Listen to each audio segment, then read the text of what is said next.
Aloha mai kako, a koma mai to Curtain Call, a program of reviews, previews, interviews, and features of and or with the great art and artists on Maui and beyond. I'm Paul James Brown. The Hui Noʻeau's annual Juried show opened on January 14th and will run until February 18th. Juror Reem Bashus, who has been teaching drawing and painting at Leeward Community College on Oahu for 2 decades, selected 73 pieces by 50 artists out of the 242 submitted. Usually I start off with the juror's choice, but if I did, everything else would pale in comparison. So stay tuned, I'm saving the best for last. Honorable mention went to Jennifer Owen for this salt-fired stoneware piece called Mountain Hale. It is a volcanic mountain on top of a base with openings like doorways. It reminds one of our home here on Maui Island, which are 2 mountains, Haleakala and Mauna Kahalawai. A panel of consultants to the State Foundation on Culture and the Arts has recommended the purchase of Elizabeth Keller's watercolor of the old utility building at the Pu'unene Sugar Mill. Note how she creates 2 and 3 dimensions simultaneously through her superb craftsmanship and exceptional use of light and shadow. They also recommended Don Shamblin's Beach Walk, a masterpiece of subtlety. The colors blend together so well, it takes a while to see the clouds, the ocean, and the shore. This is one you will want to spend some time with. The photo reveals them much more vividly than the actual work. Ms. Owen has another piece in the show. This salt-fired stoneware impression of the Capitol in Washington, D.C. is entitled Remember January 6th. It has We the People at the top, the middle says Better Angels of Our Nature, and at the base it says A More Perfect Union. You have to know that it is major when artists such as Ms. Owen start doing political works. Speaking of political, when I first saw David Vitarelli's titled chair for Ted and Marjorie, I thought, oh, how interesting. I guess he has some friends named Ted and Marjorie. But then, when I went to save the photo from their virtual exhibit, the title popped up and it said Cruel Chair. And it all made sense. It's for Ted Cruz and Marjorie Taylor Greene. Most clever and appropriate. I only wish I could see them sit on it. Dick Nelson, the great innovator who created the tri-hue system, has been a teacher all his life. He has many outstanding students. One of his finest is Sherry Levin McNerthney. Here we see 2 superb examples of his tri-hue system, which teaches that all colors in watercolors can be created by blending only 3 colors, yellow, cyan, and magenta.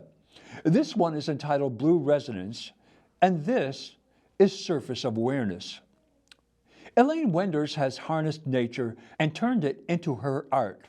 Seeds of Hope is an astonishingly complex work using acacia branches, leaves, flowers, bat seed, accompanied by gut from hog casings. A photo cannot do justice to this work. You must go and experience it. It should have been placed so the viewer could walk around it. Another one that a photo cannot capture is Will Ryan's In the Flow. This work is kinetic. It vibrates and undulates on the wall, almost causing vertigo when one stands before it. Mr. Ryan is also a jeweler. This is his stunning necklace of the Tibetan symbol Hum, which represents the spirit of enlightenment, and anyone who wore this gorgeous piece would certainly be enlightened. Jay Wilson is one of the pioneers of computer art. Here is a work entitled Lockdown, a self-portrait with coronas. This is obviously one we can all relate to. Kalen Adams is another great Maui watercolorist. His 2 works are completely different in subject matter. One, entitled Smoky Shadows, is of the offices at the old Pu'unene Mill, and this enigmatic work, Seabird, reminds me of an Andrew Wyeth. But despite the considerable difference in subject matter, they are united by one quality: excellence. There are 2 labels on this joint work by Rose Gabriel and Paul Prigina. One tells you it's titled Reimagine Reality, Adult Play Blocks, Various Woods, Acrylic, and Other. The other label states, quote, We invite you to reimagine the blocks to create a unique sculptural piece. Please sanitize your hands prior to touching the blocks.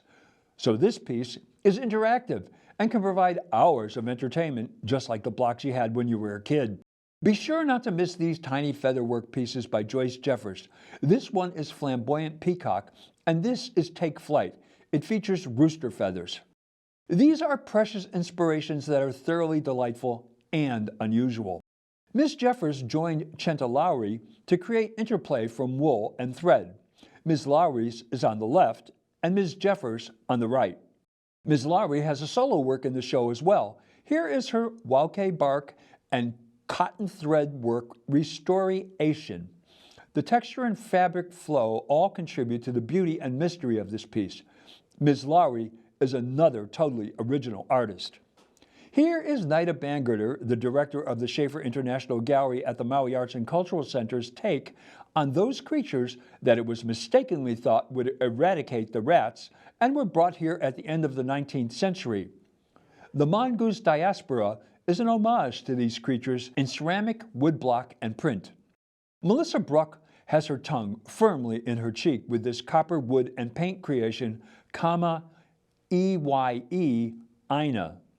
In it, she has successfully depicted the character of this most diverse state in America and perhaps the world.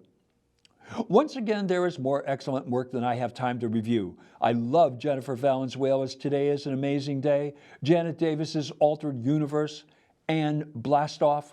All three of Larry Burko's Untitled, Yellow Blue, Lahaina Harbor, Raw Sienna, and Pantone 265 Ube. Both works by Kathy Sakai.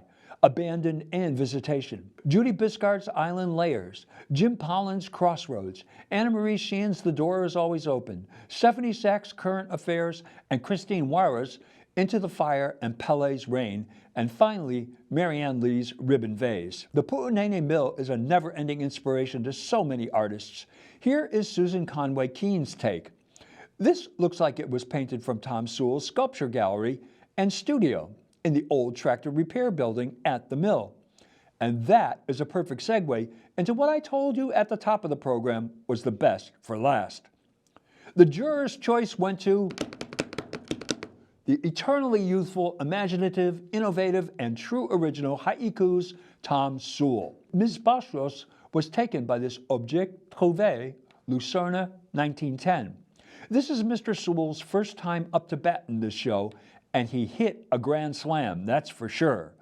However, don't miss his monumental works outside by the reflecting pool. The Hui should keep these right here. Especially Sunset Sunrise, which would have been my juror's choice. Just like Marcel Duchamp, who Mr. Sewell knew personally, Mr. Sewell has given us repurposed found objects. He sees beauty in the most unlikely places.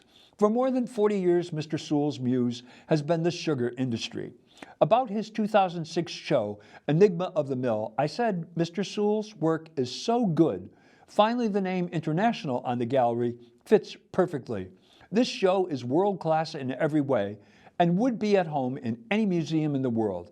Its size, scope are extremely ambitious, but not beyond Mr. Sewell's prodigious talent. And he has done it again, brought world-class work to the Hui Noʻeau. Mahalo nui loa and bravissimo.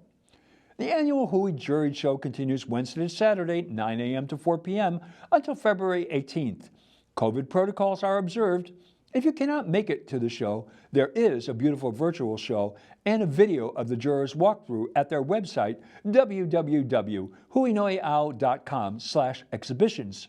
But there are several pieces that no photo or video can capture. You must go in person.